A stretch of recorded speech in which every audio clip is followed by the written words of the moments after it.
Olá, arteiros e arteiras, sejam bem-vindos a mais um vídeo! E hoje a gente vai falar sobre Frida Kahlo. Bom, pra começar, vamos apresentar a pessoa, certo? Frida Kahlo foi uma pintora mexicana, nascida em 6 de julho de 1907, em Coyoacán, no México, e ela foi uma das principais pintoras que esse mundo já viu. É muito difícil encontrar mulheres representantes da arte. Na verdade não é nem difícil, mas as pessoas normalmente não conhecem essas moças. Então o destaque fica sempre pros homens, o que é muito equivocado, se a gente for pensar bem. Mas Frida conseguiu se destacar perante milhares de homens artistas da sua época e considerada até hoje uma das maiores mestras da arte, principalmente relacionadas ao realismo fantástico ou ao surrealismo, certo? Vamos falar um pouquinho dela então em 15 fatos bem simplificados para vocês entenderem qual é que é. Ela viveu na casa dos pais durante muitos anos, que hoje é conhecida como a Casa Azul, aonde hoje também tem um museu dedicado a Frida Kahlo. Bom, primeiro fato realmente importante. A Frida ela teve uma vida muito sofrida. Quando ela era criança, ela contraiu poliomielite, o que prejudicou muito a saúde dela e inclusive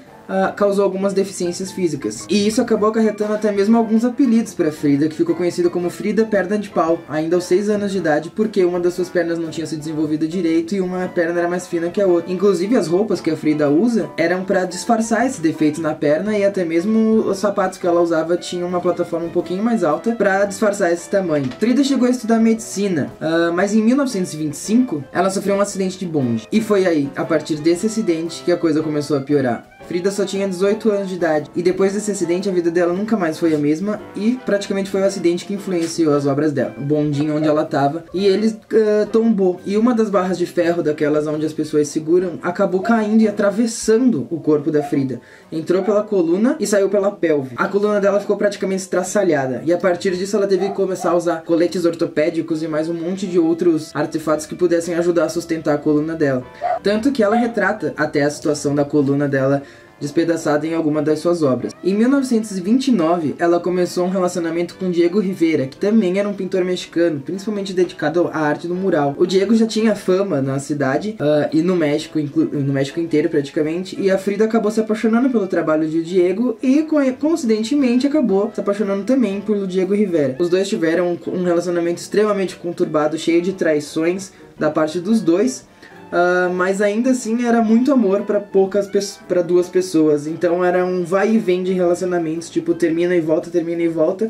Mas mesmo assim a Frida amava Diego, e ela deixou isso registrado nos seus diários que ela mantinha. Por conta do acidente que ela sofreu com o bonde, aos 18 anos de idade, ela sofreu 3 abortos. Então a Frida nunca conseguiu ter filhos por causa disso, porque ela ficou totalmente comprometida. Apesar dela tentar várias vezes ter filhos, infelizmente os filhos não vingavam. Então, como eu disse antes, antes de virar artista, a Frida chegou a cursar medicina, uma profissão que não tem nada a ver com a carreira de pintora. Na verdade, a Frida só começou a pintar realmente porque ela teve que ficar deitada na cama durante muito tempo para recuperação depois do acidente. E a mãe dela que trazia quadros, telas e tinta para ela pintar, e ela pintava deitada num cavalete. Então foi praticamente por causa do acidente que ela começou a carreira de artista. Durante algum tempo ela teve um romance com Trotsky, quando Trotsky foi passar uma temporada no México. Ao todo já se encontraram 200 obras da Frida Kahlo espalhadas por aí, incluindo os autorretratos dela, que são bem famosos. Ao todo foram 55 registrados, além de desenhos,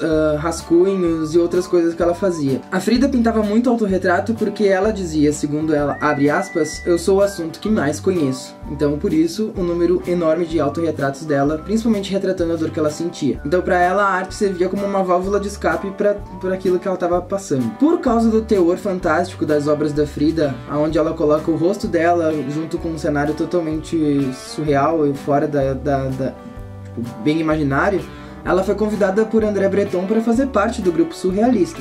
Porém, a Frida tinha uma opinião bem formada, e ela dizia que ela não era ela não pertencia ao movimento surrealista porque ela não pintava sonhos, ela não pintava a imaginação, ela pintava a própria realidade dela. Hoje a Casa Azul, onde a Frida morava e nasceu, acabou se tornando um instituto dedicado às suas obras. A Dulce Maria, aquela do Rebelde, é sobrinha neta da Frida Kahlo. No cinema, 2 filmes abordam a vida da Frida. Um deles é a Frida, de 2002, que ela foi interpretada pela Salma Hayek, e um outro filme um pouquinho mais antigo que pouca gente conhece, Frida Naturaleza Viva, 1983. O disco Viva la Vida foi inspirado na última obra que Frida Kahlo pintou antes de falecer. Esse disco é da banda do Coldplay. Até hoje, Frida é considerada um símbolo do feminismo e do empoderamento da mulher.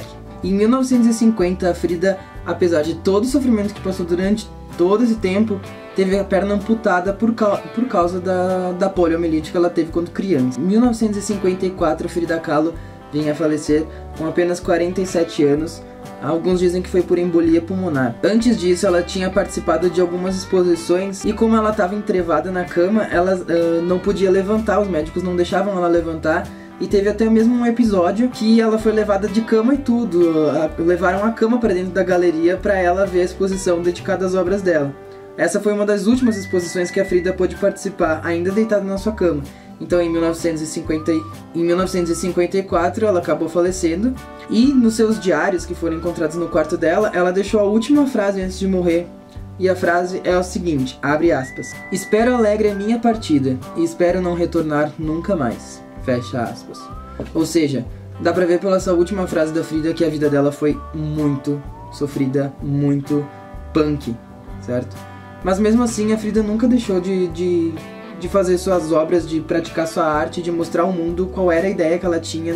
Então, apesar de todas essas dificuldades, ela achava na arte a válvula de escape dela para ela fugir desses problemas todos. E foi por isso que a Frida foi reconhecida, principalmente pela vida que ela passou, e pelas obras que ela criou a partir desse problema que ela tinha. Então ela achou a solução para os seus problemas na arte. Outra curiosidade que eu esqueci de comentar, a Frida e o Diego chegaram a morar juntos por muito tempo, mas como os dois tinham uma relação bem conturbada, acabaram se separando de casa, e a casa deles existe até hoje. E elas são uma do lado da outra, e elas têm uma ponte que interligam uma a outra. Então a Frida morava numa casa e o Diego na outra. Se você quer saber muito mais sobre Frida Kahlo, eu recomendo que vocês assistam o filme Frida, de 2002, que é um filme que retrata muito bem a interpretação da Salma Hayek, que é excelente, não tem o que reclamar. E também tem Frida, a biografia da escritora Hayden Herrera, que é um dos livros mais importantes que falam da Frida.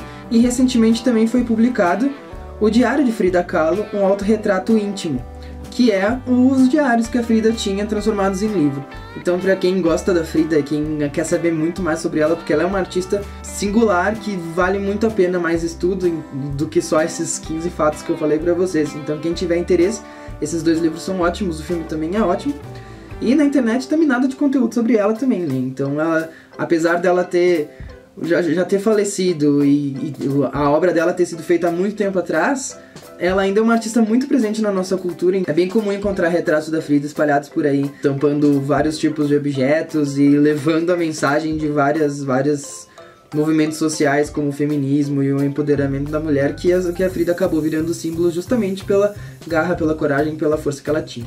Espero que vocês tenham gostado desse vídeo, e vocês já sabem o que fazer se vocês gostaram, né? Dá aquele curtir ali, aperta aquele dedão, espalha a palavra pros seus amigos, porque é vocês que ajudam a divulgar o canal. Tipo, eu só faço a minha parte de gravar vídeo pra vocês, porque eu sei que vocês gostam de ver vídeos, então, né? Vamos espalhar a palavra da arte pelo mundo afora. E espero vocês no próximo vídeo. Acho que é só isso. Um beijo, muita arte pra vocês. Até mais.